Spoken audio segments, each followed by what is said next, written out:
Ladies and gentlemen, welcome to another episode of Hash. Am I distracting you? I'm just giving like gang symbols to the camera. Do hashtags have anything to do with hash? I don't believe so, no. Okay. Oh, welcome to Hash. Oh, God, just enough with the fucking hashtags. Really? Come on. Stop putting 45 to 90 hashtags on your... and nobody really gives a fuck. No one cares that you reference the Wonder Years. Congratulations. You're a total fucking geek. Anyway, welcome to Nerdgasm. To my right is Dave Campfield. Hey, what's up? I won't be using F-bombs unless except for, unlike this son of a, over here. What are you talking about? Hashtag goyourself.com? Hey, man, you should be using that on this show, man. Yeah, well, you know what? To my left is one mean son of a Peppercorn Montgomery. Good evening, everyone, and welcome. How are you tonight? Yeah, how you doing? I'm doing very well. I think I'm going to pass on the F-bombs tonight. Hey, listen, we have no government, man. We got no government. There might be stuff going on in limited capacity, but there is no FCC, which means I could do something pretty heinous right about now, not limited to stuff with farm animals. We've got an interesting show tonight. I think you'll enjoy it, kids. We're going to be talking about the dueling Star Treks. No, Star Trek 2 versus Star Trek Into Darkness. It's Star Trek II, The Wrath of Khan. Versus Into the Darkness. Has everybody in the chat room seen both these movies? I think the Star Trek Into Darkness, the surname for that, I think it's supposed to be one gimmick, but the surname sounds much more like a porno, like Into Darkness. Must you always go there, Jerry? Yeah. Trying to have a dignified discussion about People sci-fi think about sex, food, and being entertained. That's it. It's really People simple. in this chat room are looking for a stimulating discussion, right? A stimulating discussion. I got stimulating things in my car. So we have tonight a number of things that I think you're gonna like. You know, not only do we have to break down the discussion of the two Star Trek films from different generations, we also have Heather's review of Gravity, special videotape segment. We have a show and tell segment. We have Under the Radar. We have a special behind the scenes look at this big guy's new movie. Hey, it's actually a TV show, Dave. But it could be a movie. Okay, well, it's gonna be a movie one day. If I remember correctly, Well, a TV show is like a movie, only it keeps happening. It's episodic. right. Serialized, if you will. Well, we're going to start tonight with our nerd news girl who's calling in tonight. The idea was originally to have, can we throw her image up there? Can we throw her lovely image up there? The idea was that she was originally going to call it in, but we were having technical difficulties. She was going to Skype it in. And you know what? But now she will be calling it in. So. But you know what? She's on the phone now, but there's a girl in the chat room who wants to see my penis. I hope it's her, because that would be pretty sweet. You know, I can kind of work. We with could it. only be so lucky. Yeah. So are we, Missy Heather? Are you on the phone? Missy Heather, are you? Give us a sign. Oh, I hear laughter. I'm a little disappointed on doing the phone thing instead of actually being there, but Skype hates my laptop for some reason, so I apologize. It's okay. It's all good. You still sound hot, so that's a good thing. But I promise I looked hot. I wore a corset and everything and had my hair all done, my makeup done, and now nobody sees me. How close are you to the studio? Probably about an hour and a half, 2 hours. Oh, come on. Wait, you're in South Jersey. You're like a lot further than that. We're in Mastic. We are far out east Long Island. We're going to the Hamptons here. Yeah, unless we're As going long as for I'm the not 3-hour driving show. through rush hour traffic, I can pretty much get there kind of quick. I tend to drive fast. Okay, so now if you take a plane, you'll get here on time by the end of the show. Well, we'll send out the Nerdgasm helicopter to pick her up. So let's Yeah, talk about come pick me up. the top 3 news stories. I believe that you got them. We have the number 3 story. Yes. Number 3, After producing reboots for Friday the 13th and many other horror films, Hollywood mogul Michael Bay let slip that he plans on directing his own self-financed horror films. Bay is currently filming Transformers: Age of Extinction, but took one step outside the action genre with this year's bodybuilder comedy, Pain and Gain. So now, Now, I'm Michael, a girl, so of course I like a little action, but bodybuilding just does not interest me. you don't find Michael Bay directing horror interesting to you for some reason. Why not? What's the matter with you? I don't know. I don't know. Well, we got to see. Michael Bay. Well, what's everybody's opinion of Michael Bay as a director? I like Michael Bay as a director. I think he does a fair job. He's creative, but bodybuilding, I don't know. I don't think comedy is my thing. Well, When I first read Pain and Gain, I was like, Pain, yes. Oh, no, not like that. Never mind. so you saw Pain again, and you're like, this is pretty messed up, even a true story. You ever been stretched out? Excuse me? No, Hey I'll be now. honest with you. I dig Bay's films, but what I don't dig about them is that they're all kind of shot the same. I think he uses like the same DP. Yeah. So like if you Right. watch Bad Boys 2, it could be in the same universe as Pain and Gain and Transformers, and he does like to shoot in, I believe the natives presented Miami. Well, Also, there's just, films are not. I mean, they're action-wise, I guess they're okay, but it just you've seen one of them, you've seen them all. There's just a lot of noise and flashy imagery, and I don't know. It often lacks depth and any character development. The characters are very stereotyped, very stock characters. It's hard to get into after. You look at the Transformers movies. I mean, some of these characters are painfully two-dimensional. Like the Asian, you see, Oh yeah. the third film. You You know, mean Ken Jeong? everybody is eccentric in a Michael Bay film. What do you think to a all fault. Asians look alike? No, the actor from the Hangover movies. Ken You know, Jeong. like that. Yeah. That character he's a Korean. was pretty bad.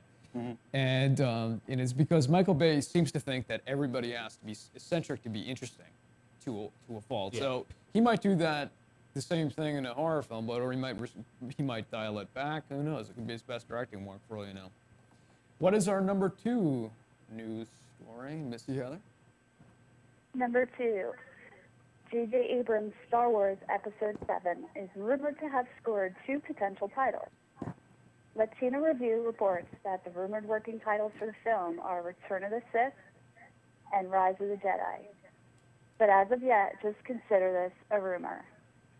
So 2 potential titles, and do either of those strike your fancy at all, Missy Heather? Definitely Return of the Sith. Actually, when I went to Comic-Con, I got the new poster of Darth Maul, which of course you can't see because Skype is not working. But the book comes out in January, and come on, I'm a girl. I like bad guys. I don't want rebel scum. You know, I'm much more interested in the Sith. I want to see Darth Maul come back. I thought his part in the beginning one was just way too short, and I want to see his development. So that's what I'm hoping for. I wonder if the words rebel scum were ever coupled before Return of the Jedi. You rebel scum. You know, in the history of humanity, those words are never put together. Yeah, that's how I address most police officers. Exactly. I'm sure at Unless some I'm the one point wearing the during cop uniform, right? Right? But I got a cop uniform. I mean, honestly, I got to turn a few bucks on the weekend. Magic Jerry. It's hard out there. And Return of the Sith versus Rise of the Jedi. Do either of these titles do anything for either of you? They're titles. Return of the Sith right off the top. As soon as I read that when you sent me the script earlier, I just winced at it. I was like, oh. Yeah. Yeah, I mean, Right after coming off of Revenge of the Sith.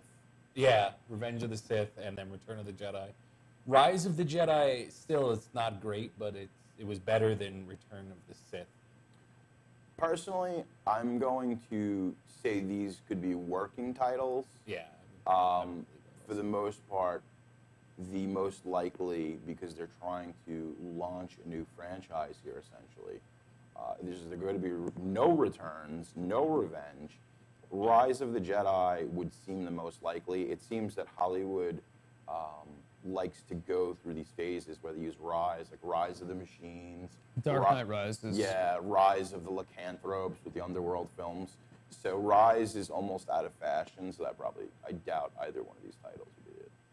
Yeah, I mean, I don't know anything about the Latino review on how credible a source it is either. Oh, they're Latinos. Well, I know a lot of very trusty Latinos. But I don't, if it was coming out of like the Hollywood Reporter or someplace like that, I would venture to guess that it's probably more likely that these are on the top of the list. But Yeah. other things, I think it's just right now, especially with the Star Wars Episode 7 thing, they're just throwing out stories. Yeah, if you see if they stick. Honestly, and the thing is that if you have a website, like a movie website, you could throw out any bogus Star Wars story. You're easily going to put up numbers. Yeah.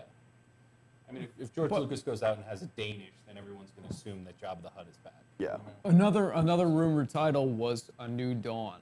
So we'll throw that into the mix of possibilities. Christ, this is sounding like a friggin' Hunger Games sequel. And our number one story. Number 1, Star Trek may return to television, according to Bob Orshi, who co-wrote the 2 recent Trek films. Meetings have occurred with CBS to revive Star Trek. How do you feel about that, Missy? I'm probably a lot older than you guys, so I grew up with William Shatner, and okay, I have to admit, I didn't really like that version too much, but I liked Voyager and Deep Space Nine, and I'm kind of excited. I hope it does come back to TV. CBS, as far as, because we know this is going to be an hour-long format, more than most likely. There's never been a half-hour Star Trek show. But I think that CBS right now in their lineup, they're doing gangbusters, and How I Met Your Mother is coming to an end, so they'll probably all cry themselves to sleep. They need a science fiction show. Yeah, maybe they could take the whole cast of CSI. David Caruso could be the new captain. Ooh. Oh, No, you don't like that idea? Dave, you're forbidden from speaking from now on. If you can say such things. You're banned. David Caruso. Okay, now We had Scott Bakula. Wasn't that enough? You can It's tell too from far for me to put my handcuffs on him. I guess, Jerry, that's on you. What do you mean? The blood on my hands? What are you talking about? What did I do now? If he's banned, No, I'm not really banned. It's like when your little brother or whatever says, "Jinx, you can't talk."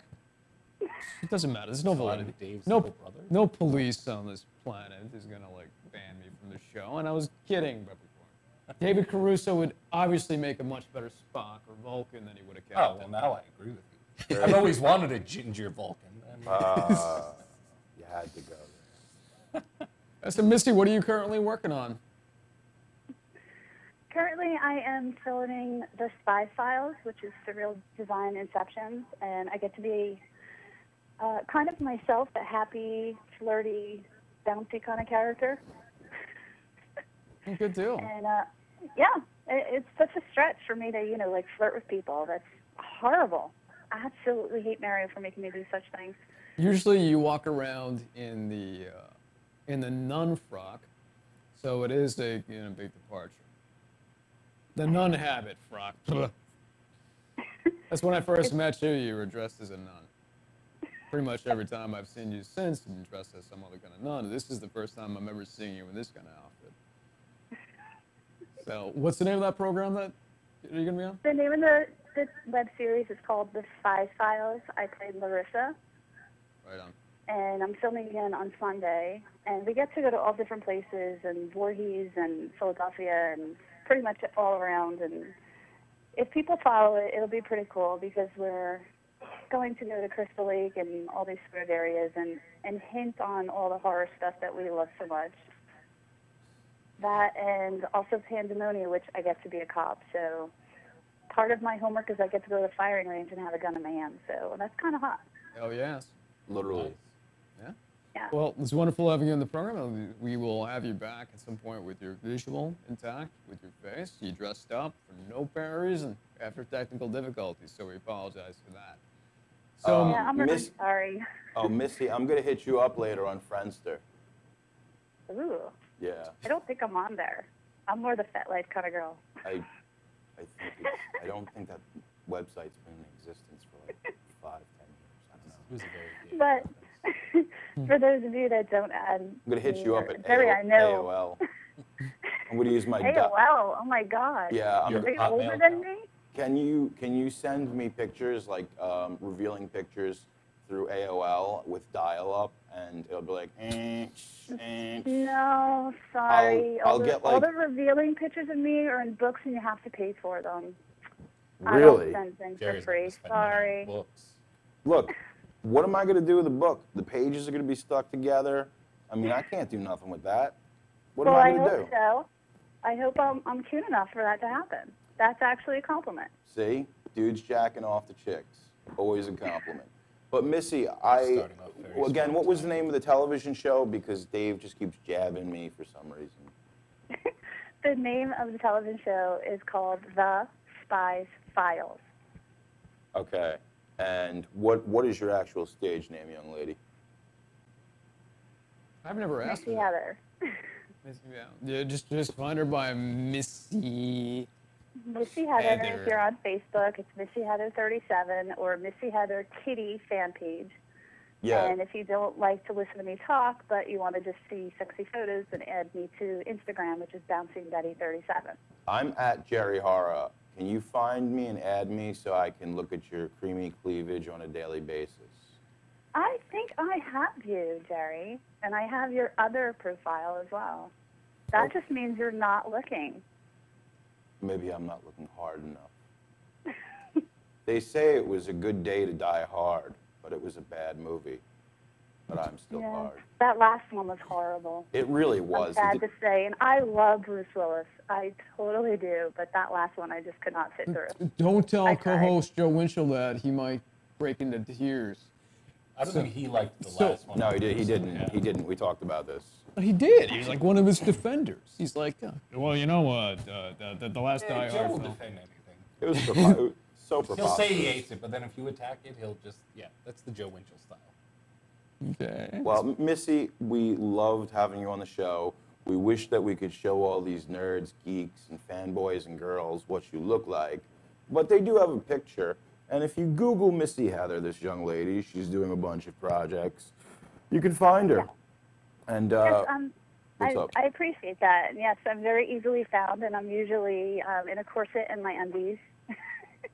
Because I act, I model, and Just I'm like me. burlesque kitten.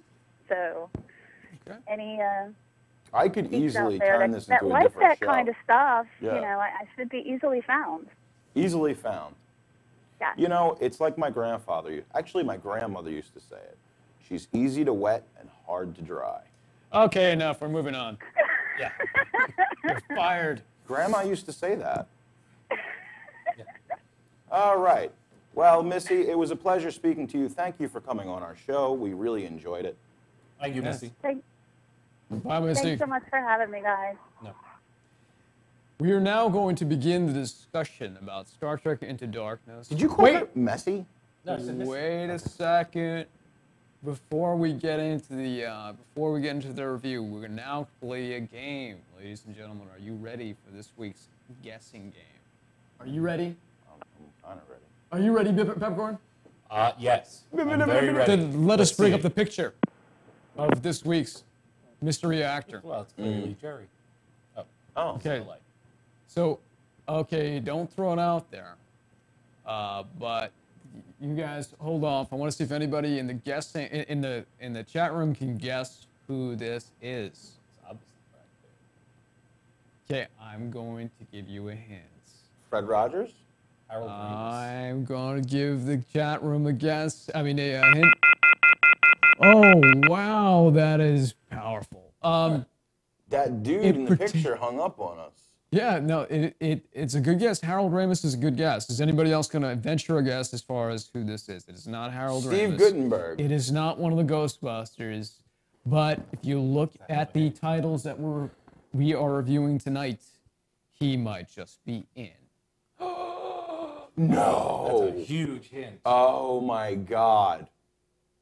How did he ever sleep with a man or woman? Yes. Oh my God, he had to become famous. It's not Elijah Wood, but here is who it is. Leonard Nimoy. That's right. Ladies and gentlemen. Leonard Nimoy. Speaking of which, He has an exotic pet store. He invested into that in the 60s right after Star Trek. It's over in Los Angeles. That dude can get you any kind of animal you want. He makes a mint. Sorry, just FYI for the real dorks. and it's not George Clooney either. Good guess, Heather. Okay, so now we're going to move into the trailer for Star Trek II as we begin our descent into total geekdom in our discussion of Star Trek. Star Trek II. Oh, look at that. There's a thing up there. Versus very Star interesting. Trek Into Dark. I've done far worse than kill you. I've hurt you. And I wish to go on hurting you. I shall leave you as you left me, as you left her, marooned for all eternity. Buried alive. Buried alive. Space Station Regular 1, do you read? Space Station Regular 1, this is Enterprise. Please acknowledge. We have a problem. Something may be wrong in Regular One. We've been ordered to investigate. It is our intention to introduce the Genesis device into a pre-selected area of a lifeless space body, a moon or other dead form, instantaneously causing what we call the Genesis effect. Matter is reorganized with life-generated results. What if this thing we use where life already exists?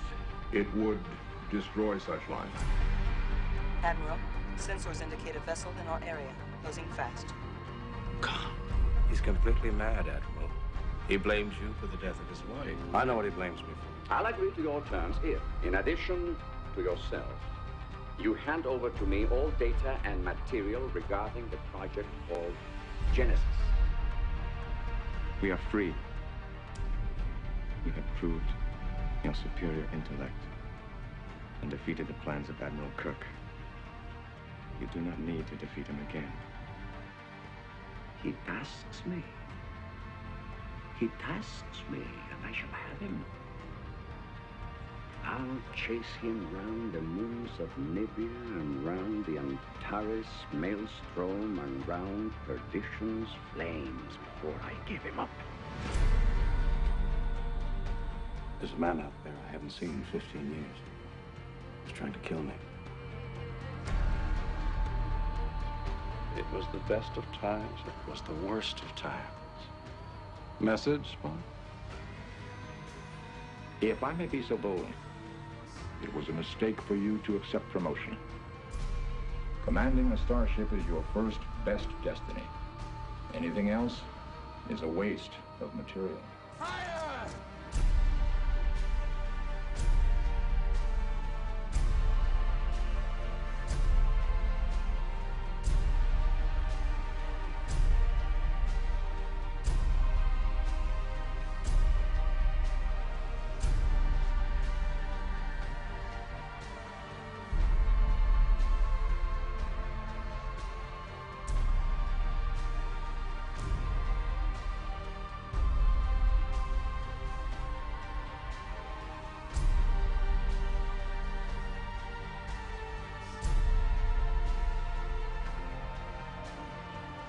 The needs of the many outweigh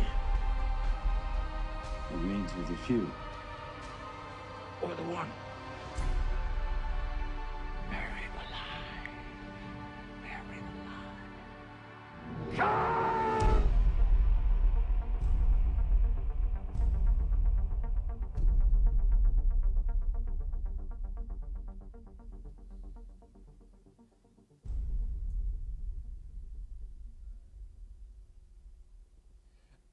Okay. What we have there is a recut trailer for the 1982 classic sci-fi adventure Star Trek II: The Wrath of Khan, argued by most Star Trek fans as the best of the Star Trek film franchise. Also up there is, of course, Star Trek First Contact, but let's just stick with this one for now. This was when I was a kid, this was one of my absolute favorite films, and it's still one of my favorite science fiction films, and one of my favorite films, period.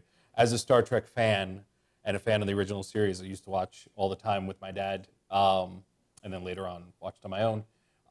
This film is Star Trek at its finest. Just character development, relationships, dealing with stuff that had happened in the past, characters that were established in the original series, coming together. It's high tension. It's the villain is clearly possessed with revenge, and he's a hardcore villain. I mean, he's a super genius with super strength, which, I mean, you don't really get to see the super strength because they're mostly separated, the two characters, by being on competing starships. But this film is absolutely, as, in my opinion, as exciting as I found the Star Wars original trilogy and everything else like that. William Shatner's probably his strongest as Captain Kirk in this one. I know we all make fun of William Shatner. Why wouldn't you? But the whole cast rounds out really nicely. The original crew, we know the names, we know who they are, really come together, and they all just sink really nicely into their characters in this one. The relationship between Bones and Kirk in that fantastic scene where he's confronting Kirk about getting old, and then the scenes between Spock and Kirk, and then, of course, my favorite part of the series is always the relationship between Dr. McCoy, Bones, and Spock. Just that adversarial, just this overly the top emotional guy versus this blank slate at times has always been one of my favorite things from the original series. This is a hot movie, and I will watch this one forever. And that's all I'm going to say about it. And I'm going to give you a chance to talk, and we'll get this party started. Star Trek II: The Wrath of Khan was the first science fiction film that my parents took me to see in a drive-in movie theater. The drive-in movie theater was an incredible experience because of the size of the screen. At the time, people, they had it into their stereo cars. Stereo was still new at that time. It sounded fantastic, and as a child, it was overwhelming to see it on that gigantic screen sitting on the hood of my dad's car. Star Trek II: The Wrath of Khan is a perfect movie. It's one of those things where it's much better than Star Trek: The Motion Picture. Yes. I mean, I'm not even going to get into that, but this film is very character-driven, okay? And I think what it was that someone out there, some genius screenwriter, this perfect marriage of screenwriting and actors, they were able to take a villain that was pre-existing from the original series, bring him back into the fold, and if you want to see a performance or just a guy chew scenery, I mean, he has some of the best dialogue and some of the best monologues in any science fiction dramatic piece I've ever seen. Ricardo Montalban as Khan it's an indelible role, no matter what he does, whether he's linked back to Fantasy Island or Spy Kids, he will always be known as Khan. So he created this modern masterpiece. There's so much going on in this movie between the interplay of all the characters from the Starfleet. It's incredible. I mean, it's just an incredible movie. When I was a kid, the scene with the ear, oh yeah, and the little creature, that freaked me out. But here, before you go on, Dave, onto your take on this, it's very unfair to compare this to Star Trek Into Darkness. Why? Just because all of this groundwork previously with the television show and these relationships were established. Whereas with the new Star Trek, they're just beginning. So I don't think there's the emotional and sentimental attachment just yet. Well, I would say that Star Trek 2009 and Star Trek 2, I am harder pressed to tell which film I like better. Probably Star Trek 2. But it was so close. In terms of our overall quality, they come from a different place. They're made by different filmmakers. They have a different feel, a different tone, and all of that. But this film, to me, I think is sort of a masterpiece. It is. Nicholas Meyer, like you guys, I'm not sure if you know the context, the history of how this came to be. Star Trek: The Motion Picture comes out in 79. Is that right? 79, Yes. and it bores the audience to tears. I know I have friends that told me They rushed it. well, they have it's They went poorly paced. monster Robert Wise was not the right choice of director. Yet, what do you? The guy who made the day who made the Earth, the day the Earth stood still, seems like it'd be a logical choice. It wasn't. It was out of touch. I mean, really. At this point, and too much Roddenberry control. So now Harv Bennett, who was a TV producer, comes on board, and producers ask him, "What do you think of Star Trek Motion Picture?" It's like, well, it was boring. And like all the studio executives are looking at each other and saying, "Yeah, I told you it was boring." And Nicholas Meyer is looking for a job at the time. He just directed Time After Time. Oh, yeah. So he directed Time After Time, and he heard about this opening. He's like, I don't really respond to Star Trek, but let me give this a shot. He's interviewed with the other producers, the heads of Paramount. What did you think of Star Trek: The Motion Picture? Well, I thought it was boring. So both Harv Bennett and Nicholas Meyer are both coming from the same place, that they wanted to reinvent what was there. Yeah. Star Trek: The Motion Picture had approximately $30+ million budget. They did Star Trek 2 for $12 million. Yep. Cut it into a third the budget, and they come up with an infinitely superior film, showing you that how little money can mean in the course of making it. It's a great film. character-driven piece. Nicholas Meyer is not given credit as a screenwriter on this film, but he is so largely causal as far as why this film is as good as it is. They had a bunch of drafts. None of them really worked. 12 days, like 2 weeks before they were going to begin shooting, he said, let me try to get all of the best elements out of all of these 5 competing screenplays and see how I can blend it together. He says, I'm not going to take any credit for it because of the writers union. And he's the reason why that script came together. And he said, if I had known the film was going to come out this good, maybe I would have fought for the credit. Yeah. We have a surprise for the chatters, I believe. Okay, I don't know what the surprise is. Magic Matt from the control room is calling in and telling us we have a surprise. Oh, you son of a bitch. Well, that's my usual Tuesday night. That's what we do. Okay, Dave, you so look so happy in that picture. are you sure they didn't go in the opposite direction here? Well, no one can look away from a train wreck, they say. Right on, man. Man, I have let myself go. From 2 weeks ago. You let yourself get in more shape now? Debatable. Okay, so Been a Star rough Trek couple 2. weeks. Star Trek 2. Let's get back to course here. So, oh my gosh, I'm just like I've lost it. Okay. This is what happens when Dave tries to maintain an erection. Fail. So should we? So Star Trek 2, Yeah. Nicholas Meyer basically comes in, and some of the things that he was saying is that you guys look like you're wearing pajamas in all the previous shows and Oh my- episodes. yeah. I want it to look like especially you're in the wearing military movie. uniforms. I want you to look Yeah. like you're in the Navy. So he redesigned. This is the man that was so largely influential as far as why Star Trek is the way it is today. But Nicholas Meyer, his name is not up there with George Lucas. His name's not up there with all the greats that re-pioneered the industry, that re-pioneered these genre movies. But he that's what deserves it. happens when you play in someone else's sandbox. As much of a contribution as he made, to a very much lesser extent. Like when Chuck Russell did Nightmare on Elm Street 3, he laid the blueprint for the rest of the series. But also, He sort of Still fell by less the wayside. frequent. But Yeah. he did okay. He did okay after that. But tell that to J.J. Abrams, man. This is the guy. J.J. Abrams is a star, and he was brought into Star Trek late in the game. Nicholas Meyer, the guy's made a living for himself. The guy's made a name for himself, but just not as much as I thought. So I think that this film, thematically, pacing, it's not a movie that moves at lightning speed. It doesn't need to. Compelling. Yeah, it's a compelling. It's just an amazing story that's organic, and that's what I can't say about Star Trek Into Darkness. You could, and I think he can attest to this, you could take Star Trek 2 and turn it into a 3-act play. Yeah.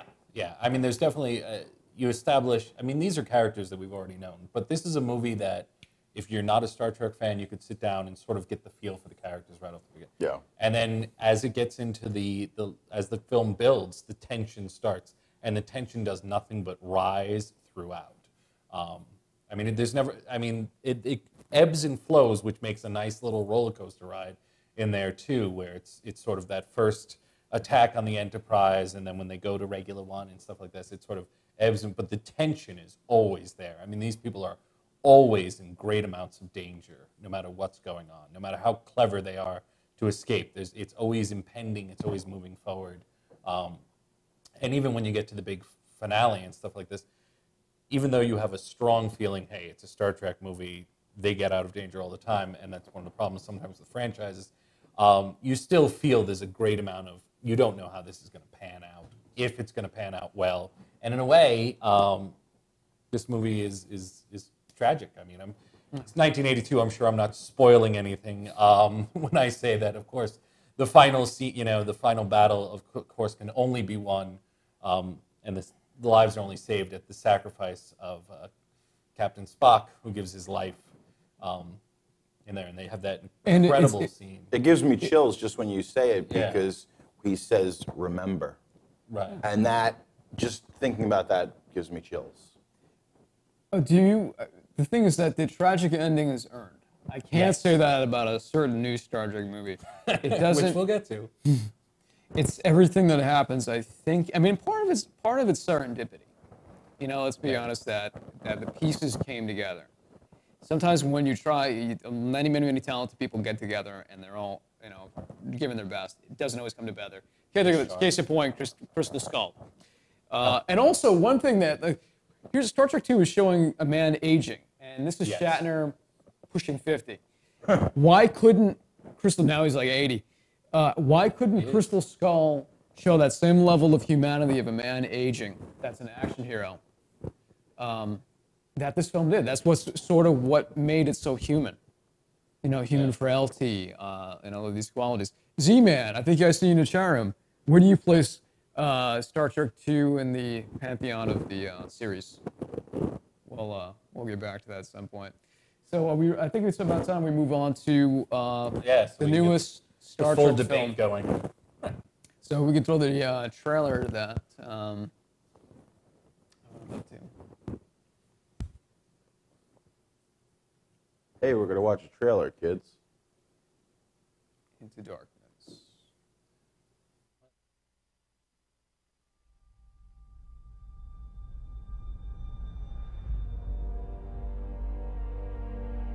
You think you can't make mistakes, but the choices you make could get yourself and everyone under your command killed. But I believe in you, Jim.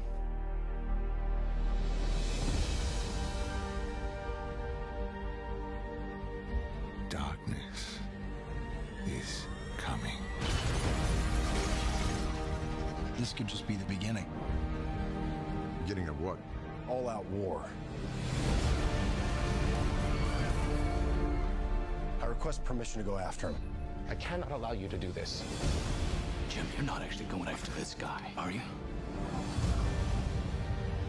Let's go get this son of a bitch. You are a pawn, Kirk. Sir, there's a ship heading right for us. You can't even guarantee the safety of your own crew.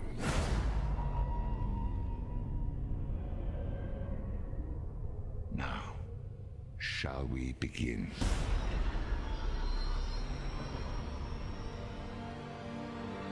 I'm sorry.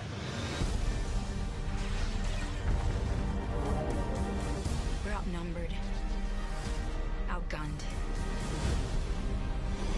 I have no idea what I'm supposed to do. I only know what I can do.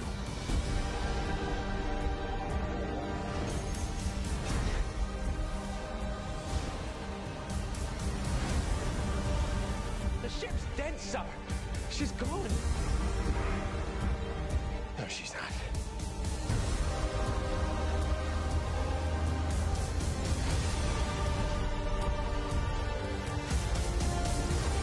No ship should go down without her captain.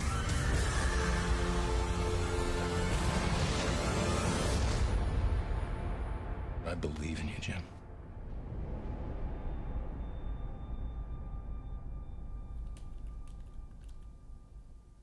Soon, you will know what the darkness is. Oh, anyway. So that was the trailer for Star Trek II Into Darkness, which came out this summer? Yes. That's right. Okay. Back in May, right? Yes, sir. Yes, sir. Star Trek Into Darkness, to be perfectly honest with you, it took a while before I actually watched the 2009 Star Trek reboot, remake, whatever the hell you want to call it. I dug the first one. It was pretty cool, and it was off to a good start. There's a lot of things they got right with Star Trek Into Darkness. Peppercorn and I just talked about it. We both love Carl Urban as Bones. Yes. He's definitely good in that role. The problem is that Star Trek II Into Darkness kind of, I like the movie, don't get me wrong. I like it, I dig it, and I own it now on Blu-ray, and I definitely need to give it a second view, along with the other 100 films I haven't watched. I've just got stacks of Blu-rays at home, and I haven't watched them. Star Trek Into Darkness is a very different film. It opens up with this very grandiose, epic action sequence, which I feel like is almost kind of par for the course these days. Like, you have to open with this big jet-setting, crazy scene. And it does that, and it does it very well. There is a lot of fan pleasing in this movie, or catering to the fans. What's the word I'm looking for? Come on to find it. Pandering. Pandering. Fan service. Pandering. There's a lot of fandering A lot of in this fandering. film. You think you just invented a new word. I did. Yeah, fandering. Look it up, Urban Dictionary. You heard it here. Yeah, it means nothing dirty. So, but the thing is that I had no idea that this was going to be a film with Khan. And Oh, spoilers, everyone. whoops. If you're watching the show and you haven't seen Star Trek Into Darkness, you're marginally not as nerdy as we are.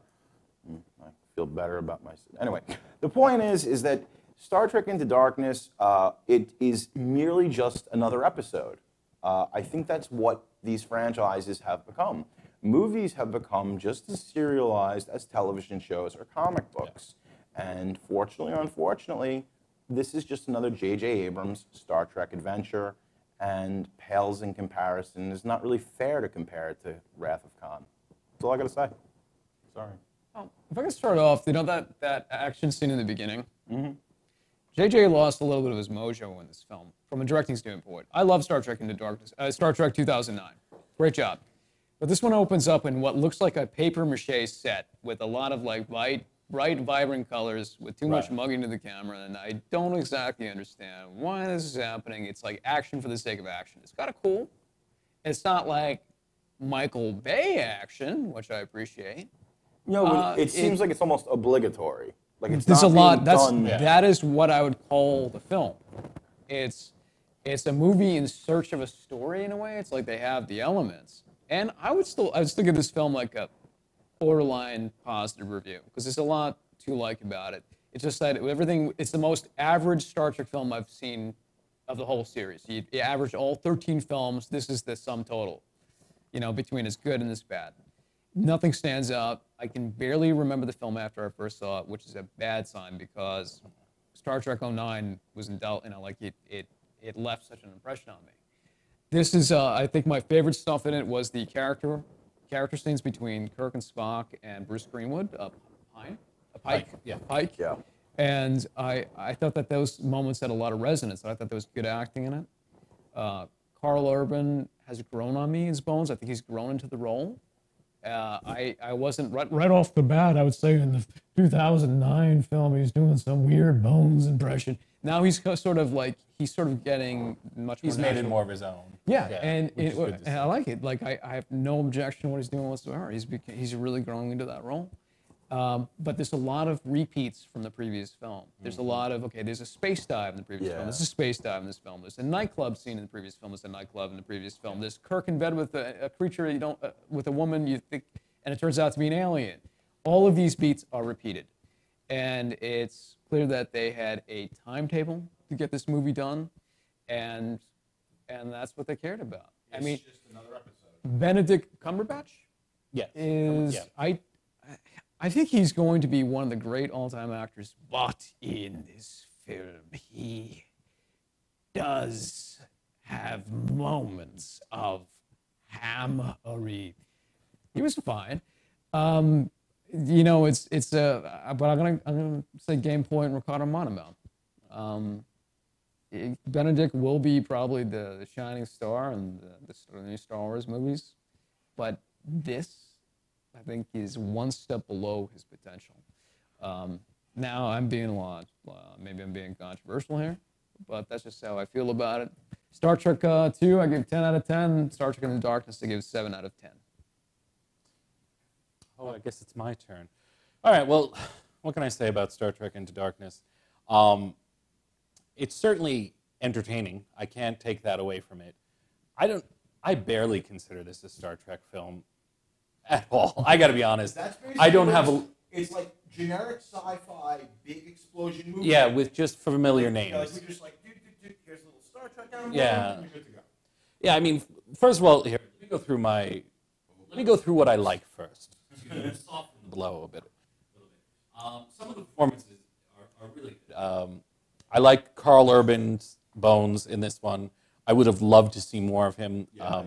I've always been a huge fan of the Bones character, DeForest Kelley, of course, making it at the original. I like Zachary Quinto, I hope I'm saying that right, as Spock. He's very different than the Nimoy Spock, which is okay. There's nothing wrong with that. I like him as Spock. Yeah, I'm not a Chris Pine fan at all. I don't. You don't like his Kirk, really? You don't like his No, Kirk? I don't. Wow. I think Chris Pine would be fine on like a TV procedural. Too much of a pretty boy. Yeah, see it right away. I went to the. No, I have no issue with Pine. Pine's a little rugged looking too. He's got, he's a real guy. You could see like life marks on his face. Yeah, but he's like Hollywood rugged, like makeup. Yeah, he's like. But no, I think he's commercial rugged. He's not like he looked like he really threw it. I will whoop his ass. No, I disagree. I think that he has he does feel like young Shatner to me. I mean, not exact, but his smirk. And He's got the charm. He does. Yeah, I'll give him that. He's got dreamy eyes. Oh, yeah, first of all, his everyone's eyes eyes in movies nowadays are so blue. Thank you, digital technology. No, but the big news of the week too is they released the trailer and the one sheet for what is it? The Patriot Games. Oh, right, the new we were talking about Tom Clancy 2 weeks ago. Unfortunately, passed away. The new Jack Ryan movie, which I think is like Jack Ryan at the very beginning. Yeah, it's Chris Pine. Is Chris Pine. Now, listen, I'm not saying Chris Pine will never be a good actor. He might be fantastic in this next project. I don't know. I don't care for him. In the first one, he was okay. I was with it. But in this one, I was just like, I would like you to go away now. I was like, can we... You just thought he was a jerk. You thought he came off as a jerk, I guess. He was cocky. Well, all right, let me get really into it, since that's why we're here. The film has, first of all, is like CW Star Trek. I mean, you have Uhura bringing up relationship issues while they're flying into enemy space with Spock so they could have a little argument on the ship. I was like, if there was a way to roll my eyes completely around, I would have. There's that. There's the whole conversation. First of all, the whole prep. There's so much to talk about. I can't. They fly to. If you're a Star Trek fan, okay, you know you are not flying to Kronos, the capital of the Klingon Empire, and back in one day.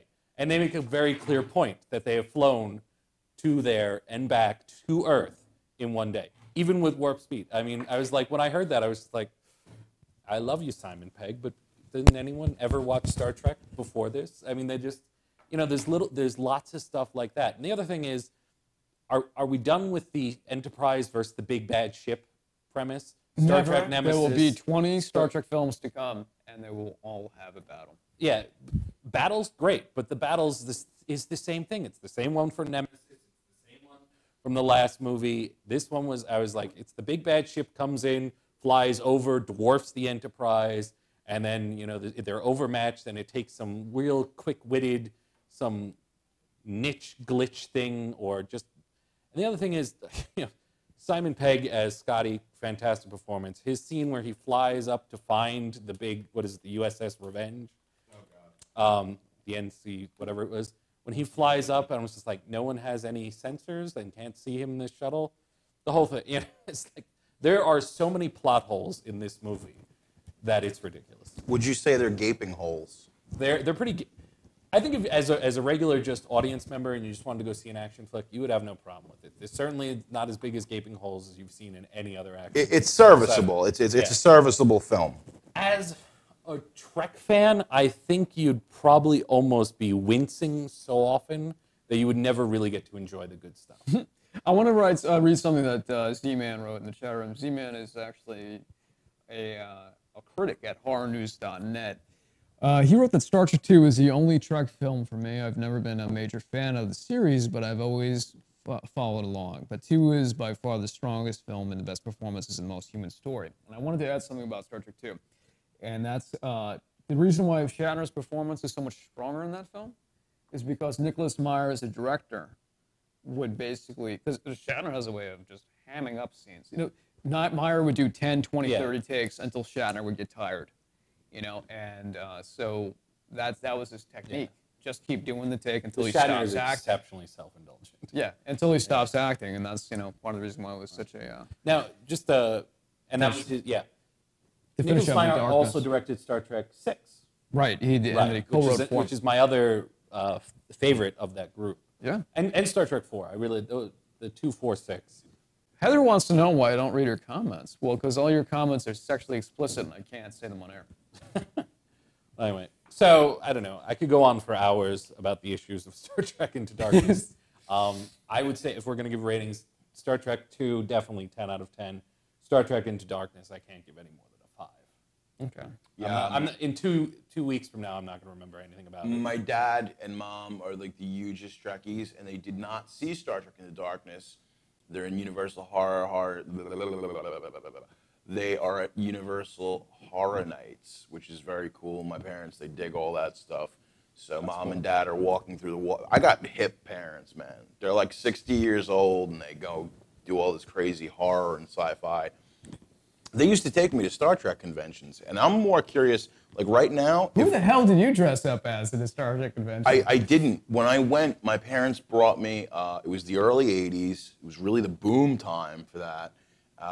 Right. There weren't as many costume people. I mean, nowadays it's the conventions. There's no Star Trek out except for this film. There's no series, and yet they're actually bigger now than they've ever been. If you really want to freak out, my parents have a whole scrapbook of like me with James Doohan, me with Leonard Nimoy, awesome. And DeForest Kelley. And I dug DeForest Kelley the most because when he spoke to the audience, like James Doohan would come out and be very gracious and wonderful. DeForest Kelley was the son of a bitch. he would, you know, he was just as cantankerous as his character? Yes, Right. he really was. So he would sort of enter as Bones? Maybe he. Yeah. You know what? We got to go to a commercial. We'll be right back. Don't worry. And when you get back, you're going to see a special bumper from one of the actresses from Deadly Xmas, and then a review from Gravity coming up from from Heather. This is how we pay the bills. Hang tight, ladies and gentlemen. This is how we do it. This is.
Barrios from Cesarnato's Deadly Xmas, and you're watching Nerdgasm.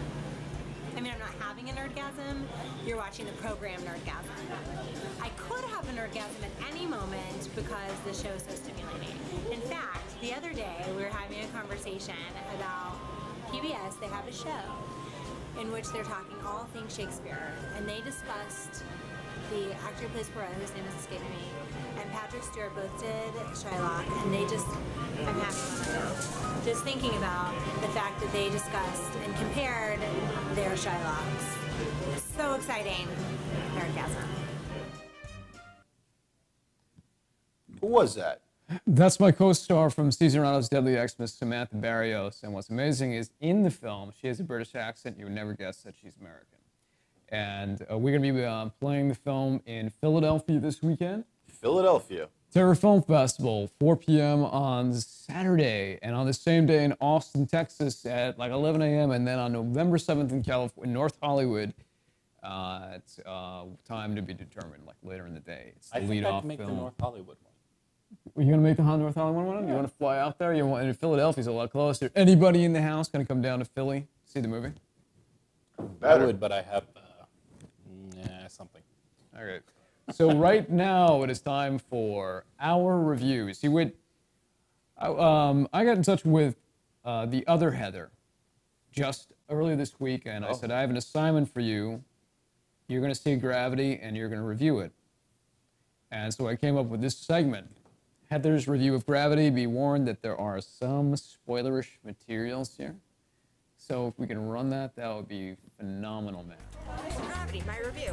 Why is this movie called Gravity? There's no gravity, they're in space. It's the opposite of Gravity. So basically it's a movie about Sandra Bullock and George Clooney and other people, but no one cares about those other people. They all die within like 5 minutes. So who cares? They're dead. Sandra Bullock's up in space, has no right to be in space, doesn't know what she's doing up in space, and everyone just basically tries to save her, risks their life to save her. And at the end when she's about to save herself, she's like, you know what? Nope, f you, I'm just gonna kill myself.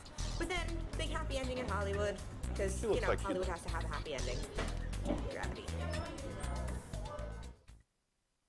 Oh, man. You know, what I've heard about Gravity is that it's amazing on a visual level and then not so much on every other level. I think it's a very simple... Have you seen it? I haven't seen it. Okay. It's because I saw it on Tuesday, and it's a very... Is that yesterday? Why does that feel like a week ago? It's a very simple story. It was a Tuesday a week ago. It's like... I'm not a fan of open water, but it's like open water in outer space. Oh, God. But just imagine the best case scenario of that. And the thing is, I was sitting next to Heather, and this is her about a minute into the film. Really? You know, she was getting motion sickness. Yeah, it doesn't seem like a movie for people with vertigo. It really, because the camera moves a lot, and it's cool in that way, but you have to sort of not have that. People are saying that as an IMAX 3D experience, it's superior. Yeah, I hear it's like the best IMAX experience. My friend just told me tonight that he saw it in IMAX, and that it's the best IMAX experience that he's ever seen, because I guess it's made for that format. No, I recommend it. I'd say it's a solid 8 out of 10 film. That there's talk that it might be up for like Oscar consideration. So we're gonna have to see. You know, most of the reviews I've heard from it have been very positive. Yeah, we're gonna review it on this show at some point. Then we'll have a much more in depth. I think what needs to happen is Heather needs to find Jerry Horror's number.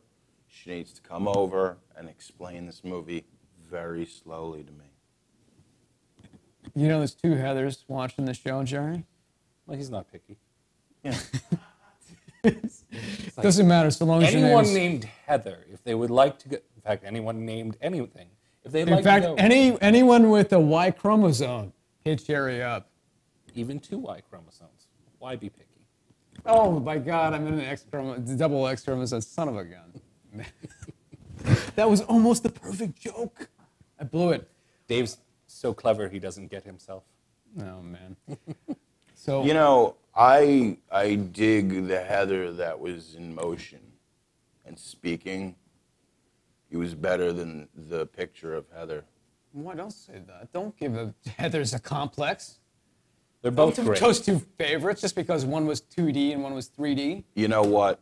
I think Technically, that's still 2D. I think It's I need just to get both motion. Heathers together. Okay. For a future episode, we'll have a Heather off. Did you ever see the film Heathers? Yeah, What a great of movie. course. What a There's great another Heather. There's Heather Drew, who's a New Jersey actress as well. And we could do the three Can of we do them a spoof on the of show. Heathers? Well, no, they could be on the show, and that would be total Heathers right now. So I can Joe get would be perfect three in of the these Christian broads? Slater. What? Okay. So now it is time for our show and tell segment. Now this is cool. This is a segment thought up by V. Jerry Hart, in which we all bring items that mean something to us that we have some personal history with. And Peppercorn, Sounds much deeper than why don't we start with your item? Just whip it out. Just whip out your item, man. Oh, was that Just me? take hold of the item and show the camera. I brought, just to mix things up so we're not all movies, I brought a comic book or a graphic novel, if you prefer. And what I brought was the crossover of, am I holding it right? Of Darkseid versus Galactus, The Hunger. The Darkseid, of course. This one? Okay. I'm sorry, I have to find the right camera. Anyway, Darkseid, as we know, is one of the major villains in the DC universe. He's one of the new gods and ruler of Apocalypse, and Galactus is from the Marvel universe. He goes around basically eating planets, for lack of a better description. This is a really good comic. I'm not a huge fan of, I'm going to put this down now. I'm not a huge fan of Marvel DC crossovers. I always think there's a lot of hype built up into them, and a lot of times they do not deliver. I think it usually ends up being, they end up fighting for a couple panels, and then they get together and they thwart some pairing of their two arch nemesis, and then it's done. It's basically the same formula that happens all the time. But this one's very different because it's two villains of the two universes squaring off against each other. It's written by John Byrne, who's a legend in the comic book industry. He's a great writer. He's put together a fine piece of work in his life. And it's definitely interesting. I would definitely recommend go out, pick it up, read it. I think if you're a fan of either Darkseid or Galactus, or both, you're going to definitely get something out of it. It also has the Silver Surfer in it. This is basically the storyline takes place before the Silver Surfer and Galactus came to Earth and, of course, fought the Fantastic Four, if you're into chronology in your comics. So, Who in the chat room knows what he's talking about? Any comic book fans? No. It's called Nerdgasm. What did you expect me to bring? We're just living up to the title. This is my bat from the Little League World Series. No. I failed the drug test for the Little League World Series. Don't tell them that. Anyway, Missy Heather is a comic book fan, but not that one. Yeah. No. Can I see it? Yes, you could absolutely see it. John Byrne, who is either really good or really bad. Yeah, there's a lot of... it's there is some truth to that, but we're on TV. I didn't want to bash the guy. No, man. Dude. John Byrne actually... Scale of 1 to 10, what do you give it? On this one, I would give this... I'm a harsh reviewer, but I'd give this an 8. I really enjoyed this comic. It's a quick one-shot type of thing, and it's pretty interesting. Some of it's... Listen, it's comic books. You deal with cheese all the time. There's a few cheesy moments, but overall, it's a really good, tight story. John Byrne also, by the way, for a little... originally had wrote the script for Superman 4, which was supposed to be Superman 4 fighting Bizarro, as you see, instead of the Nuclear Man.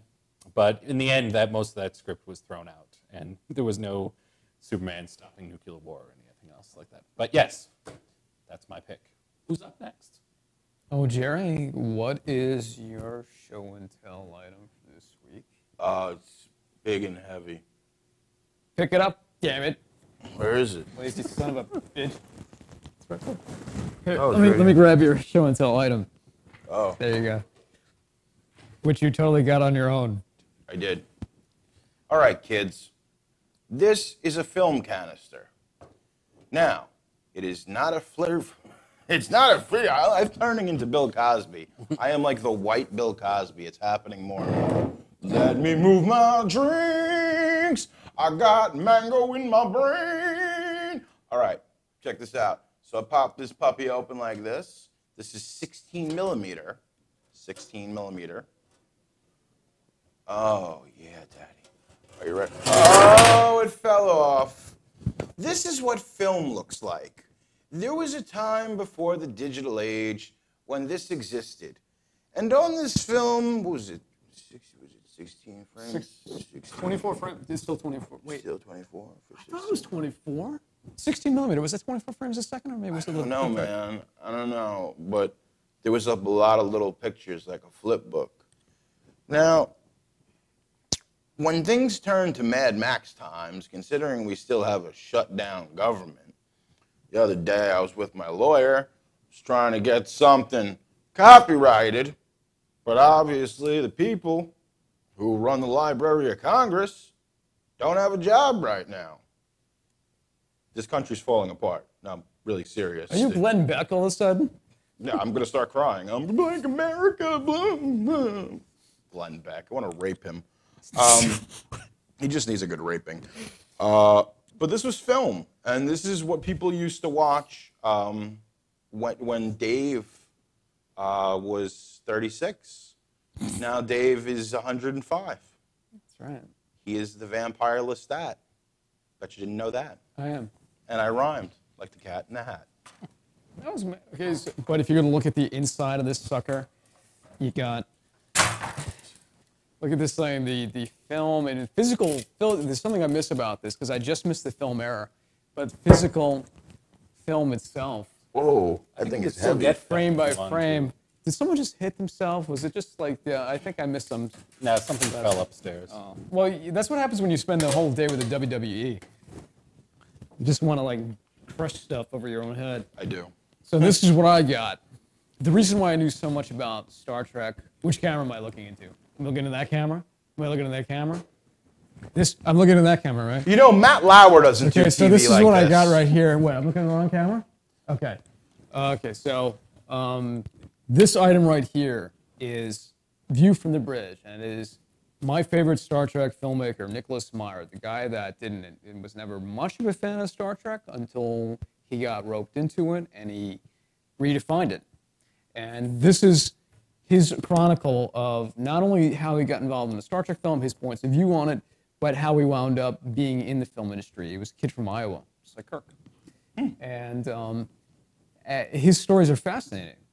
Like, I love reading, he didn't have any connections. He was like me. Like, you were born in this world without any connections to the film industry, and you have to build your way up. And it's a lot of it serendipity. He was on his way to California, taking this crazy gamble that he was going to be able to be a filmmaker. And he stops in a diner 100 miles north of Los Angeles, and the woman sitting at the table next to him that he's having a friendly conversation with is married to a studio executive who he winds up getting a meeting with. And that's sort of what started a lot of it. But it's not to say that it came easy for him. You know, there was just as much rejection as all these success stories. So this is a very inspiring story about a guy who made it. But at the same time, for as big of these films are that he was involved with, he's not a household name. He's not like a Spielberg or Lucas or Francis or Coppola. But he's a major talent. And ironically, there's very few films outside of Star Trek that he's still known for. This Time After Time. And I love that film. Yeah. And this does actually bring us to the, I mean, this I could go on to this about this book for a long time. I actually really want to read that. I'll give it to you here. And then I know I'm missing stories, but it does pertain to our Under the Radar segment. Wait, why are you going to bed, Heather? Don't go to bed. It's like, good night. You have to listen to me. Gotta go rub one in to Jerry Hara. Okay. This week's Under the Radar segment. Under the Radar is us calling attention to films that you probably haven't heard of or haven't seen. And this week, my pick is a Nicholas Meyer television movie called The Day After. Oh, boy. He made that directly. We could throw the image up of the DVD cover art for that. So this is in 1983. It was a year after Star Trek II came out. This was gigantic. Right at the time, but right now people are like, is that Roland Emmerich disaster movie? No. Right, so this is not The Day After Tomorrow, this is The Day After. This film, in the year that it was on television, garnered more viewers. I think it was like 46 million viewers. It got half the amount of television workers. Oh, Heather says I'll have to take my shirt off and she'll stay. This is so awful to do. I'm not going to take my shirt off while I'm talking about atomic genocide. It's a horrible meshing of images. Maybe after I talk about genocide, I'll take my shirt off. Will you stay? Wolf Boy. Oh, I know. Don't this. let yourself get blackmailed. Don't give in to the audience. Okay. Okay. When they're talking about their pick, I'll take it. That's okay. fair. So what's interesting about The Day After is when you watch it. You know, when I watched it as a kid, we were so freaked out. I was like a little child. I think it was in first grade. Next day, I couldn't sleep the night that I saw it because it's all about what an atomic strike between the U.S. and Russia. Yep. And all of us were terrified. We were in the middle of the Cold War. Right in the middle of the Cold War. And it had such an impact. When Steve Guttenberg was in this film back before it freaked people out. Like literally water cooler talk the next day. It was such an indelible mark, an iconic. It was like this iconic image burned into millions. Me too. I saw it as a kid, and it freaked me the hell out. I was like, "Are we gonna have nuclear fallout?" Right. I kept having the image in my head of the bomb dropping and the radiation, and there would be a cut to the. You can see the skeletons. Yeah, it's pretty hardcore film. I remember I saw it in school. I think a couple years after it had come out, they actually had a day the way they decided to terrorize the children. That's which was awful. Good. Yeah. They played it for you. It was like, well, we'll take a break from watching Roots today and watch The Day After. And it's a cross cut of all people through society in America on how they handle or interact with the events of essentially nuclear holocaust. I want to say this though: when you go to rewatch the film, Jason Robards is in it. I don't think it aged very well. It's not like you're looking at Star Trek 2. It's pretty hokey. Oh, it's very hokey. As a child, it's no problem with it. I watched it again a few years ago. And you're like, wow, this is not as good as I remember. I also wasn't a child, and being able to brainwash it, thinking it was a real thing. But you know who loved this film? You know who thought this was a brilliant film and who was emotionally moved and it changed his psychology, according to this book? Ronald Reagan apparently was so touched and moved by this film, our president, that it made him rethink his stance on nuclear proliferation. So that's pretty amazing that Ronald Reagan was able to be moved by a TV movie, but it was, whatever, old-time Hollywood actor, and I guess it, hit him in the right way. So that film, hey, maybe The Day After Tomorrow is the reason why we didn't blow each other up in the 80s. Power of art. Yeah. Okay. I agree. Okay, so who's under the radar? Pick are we going to? Okay, I'm up next. I have a trailer for mine. The name of the movie is The Man from Earth, which is a independent, it's just very small independent film. It was actually a recommendation from my friend Justin and my friend Jason, who said, Tim, you got to check this out. You'll love it. I don't know, do we have the trailer ready to go? Okay, so before I say anything else, let's watch the trailer, and then I'll talk a little more. Let's bring it on. Woohoo. What if a man from the upper Paleolithic survived until the present day? You know what could happen? Yeah, the pancreas turns over cells every 24 hours, the stomach lining in 3 days, the entire body in 7 years, but the process falters. Now, if a quirk in his immune system led to perfect detox, perfect renewal, then yeah, he could duck decay. We were just talking about a caveman who survives until the present time. And he hasn't aged a day in 10 years. Every woman on the faculty would give anything to have that secret. Jeez! Oh! I don't have eyes in the back of my head. I can't hear a flea walking. I am not in any way Superman. There have always been legends of such a thing, a creature, not quite human, taking not the blood, but the life force itself. God has spoken through man to make his word clearer. You got 4 men of science completely baffled, my friend. Who do you think I am? You are absolutely certifiable. You stand alive and tall in a graveyard that you helped to fill? Well, then perhaps it is time to die.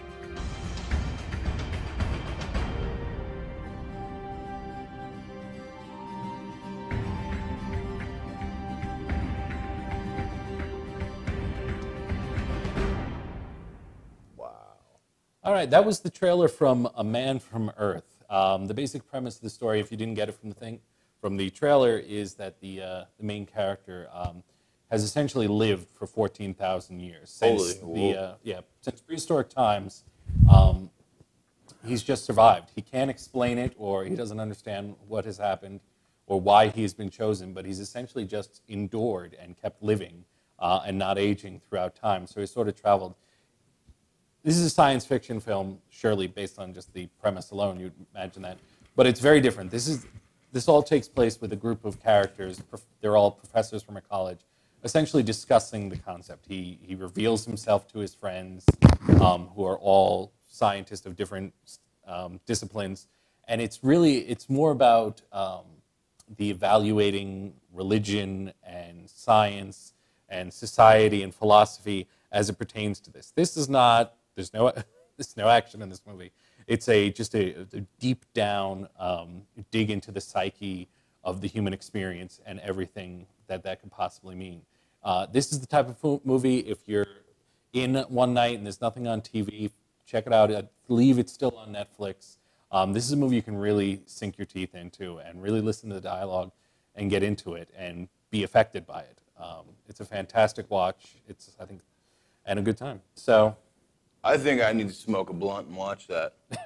I think that's probably the perfect way to do it. Yeah. With your mind as open as possible. Yeah, I'm just like buying all of it. I'm like, this dude's been alive 14 times. Buy it. Yeah. And then there's a lot of, I don't want to give anything away to the movie because I want people to watch it and come back and tell me about it. Jerome Bixby's The Man from Earth. Right. I feel that's how, if it was made in the 60s, that's how the trailer would have gone. Well, Jerome the title is sort of. Yeah, The Man from Earth. Yeah. Jerome Bixby, of course, was... Bill Bixby's brother. Yes, and a writer for Star Trek, the original series, and The Twilight Zone.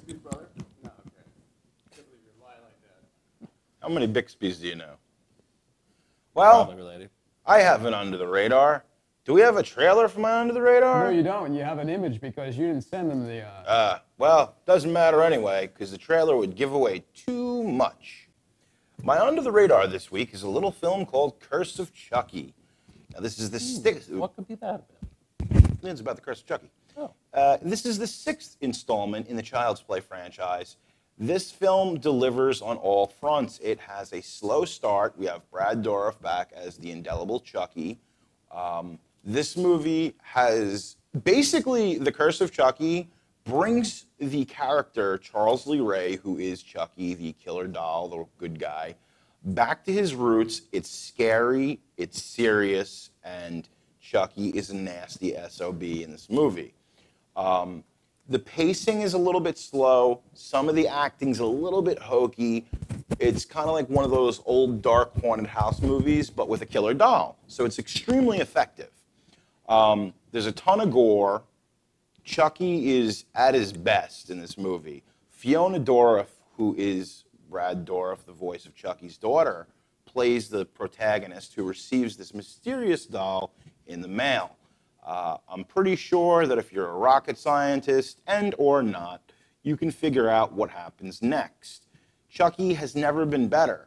Not only that, this film takes the previous 5 entries and ties them all together. It's kind of like the Fast and the Furious with continuity. It ties it all together and it works. Like, it has no right. Like, this movie came out October 8th, direct to DVD, and it had no right. Because they switched between a CGI Chucky and a regular Chucky and puppets, but all the kills in the movie are not CGI. It's all practical effects, the kills. So that's a big thumbs up. All of your questions will be answered. You get a lot more backstory on Charles Lee Ray, the voodoo serial killer who would later become Chucky. Let's see. Oh, stay until the end after the credits because it's a major reveal of kind of how this is going to end. The rumor is that they're going to try and reboot Child's Play, but The Curse of Chucky gives a very definitive end to the character and story arc, and there's a lot of surprises, but you're going to have to wait till the end of the movie. Excuse me, I had to burp. I'm a human being. No, I'm not Matt Lauer. I'm not going to sit here and be like, you know, I'm not a delicate daisy like that bitch. Reality of it is... But how does the CGI Chucky look?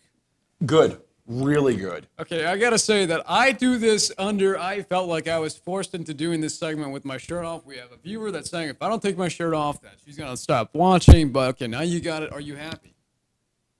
What is that Dave, I line? think What is you're that coming line off a little from? Desperate. What is that line? What is that line from Gladiator? Are you not entertained? Oh, I didn't put my shirt back on. Okay. CGI Heather's Chucky, happy. say? Oh yeah, the CGI Chucky blends pretty seamlessly. Considering the budget of this film, which couldn't have been much, they did a damn good job with what they had. I'm gonna give it about a 7.5. It's in Redbox. It's on VOD streaming. Definitely check it out.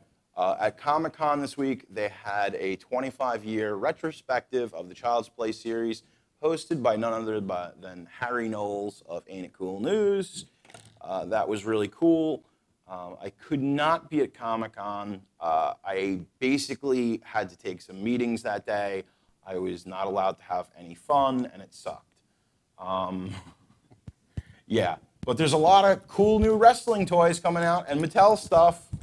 So yeah, it was more of a business type of gimmick for me. So people ask me, did you go to New York Comic-Con?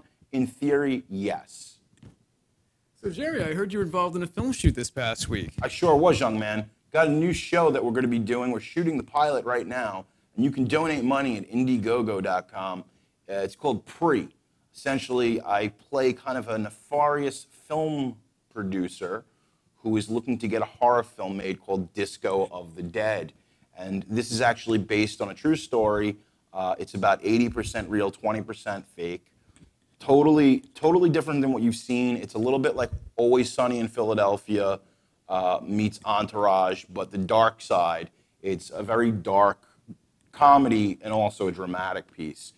Dave Campfield came down to the set, and we're going to show you what the beginnings of Pre look like. So here's a sneak peek, courtesy of Dave Campfield, of Pre, which you can go right now on Indiegogo and go support. Thank you.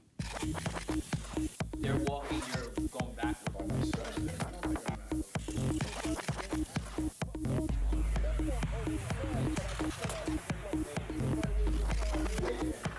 That's Kyle, who's playing Justin, my cousin. Hey, Eddie Money. Hey, Eddie, how are you? Costello, as you know. Today we're shooting a trailer for Pre, which is a new television show that we're shooting a pilot for. It's a good story. It's a story that should have been told a long time ago, I think, about, fuck-ups trying to make a movie. It's got a lot of heart and it's a lot of fun, and we're shooting a very essential scene to any kind of do-it-yourself biopic kind of movie, which is the random assault. Unfortunately, we're still trying to raise the money for the pilot, so what you have to do is show people a trailer to give them what they're investing their money into.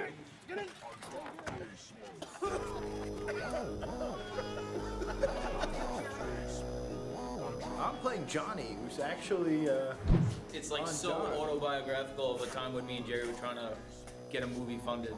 So I kind of like took all my notes from then and wrote this TV show. What? Where are your ties? I thought you said we're going to do ties. No, we specifically agreed that we were going to do ties. I texted him before. Now I look like the dick. I really appreciate that you tied my tie, though.